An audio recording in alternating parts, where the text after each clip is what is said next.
దేవుని యందు భయభక్తులు కలిగి ఉన్న ప్రతి ఒక్కరికి నా హృదయపూర్వక వందనాలు. ఇప్పుడు చెప్పబోతున్నది ఏమిటంటే పాస్టర్ సేవకుల గురించి.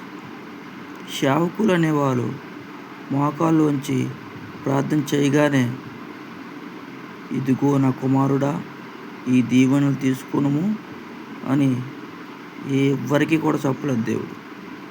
వాళ్ళు ఎంతో శోధించబడి వేదన చెంది ఒక్కొక్కసారి తింటాకి తిండి కూడా లేని పరిస్థితుల్లో కూడా వెళ్ళిపోయిన వాళ్ళు సేవకులు అంటే. వాళ్ళు జీవితంలో హృదయాల్లో చిన్న గుండె పిన్నంత పాపం కూడా చేయకుండా ఉన్నంత దీనస్థితిలో ఉన్నా సరే, పాపం వాళ్ళలో లేకుండా ఉన్నప్పుడు మాత్రమే వాళ్ళు ఆశీర్వదించబడ్డారు. ఎంతో కష్టపడ్డారు. ఎంత ప్రార్థన చేసినా వాళ్ళకి ఆశీర్వాదం రాలేదు, వెంటనే రాలేదు. ఎంతో కష్టపడితే శోధించబడి అగ్నిలో పొటమవేయబడి ఒక ఆభరణం వలె తయారైన తర్వాత వాళ్ళు ఆశీర్వాదం తెచ్చుకున్నారు. అంటే చివరికి దేవుని వదిలేద్దాము అన్నంత వరకు కూడా వెళ్ళిన అన్నమాట. అప్పుడు వాళ్ళు అంత కష్టపడి ప్రార్థన చేసేసి వాళ్ళకి ఆశీర్వాదం వచ్చింది.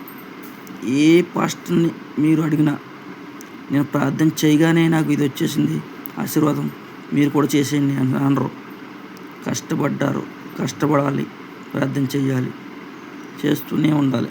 ఎంత కష్టం వచ్చినా, ఎంత నష్టం వచ్చినా ప్రార్థన ద్వారానే మనుషులు అందరూ బాగుపడతారు అని చెప్పగలుగుతారు వాళ్ళు. ఎందుకని?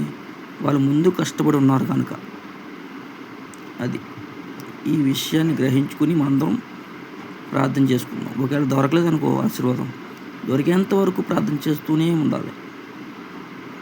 ఈ చిన్ని వాక్యం దేవుడు దీవించి ఆశీర్వదించగలరు. మహిమ గంట ప్రభావములు దేవుడికే చెల్లును గాక. ఆమెన్.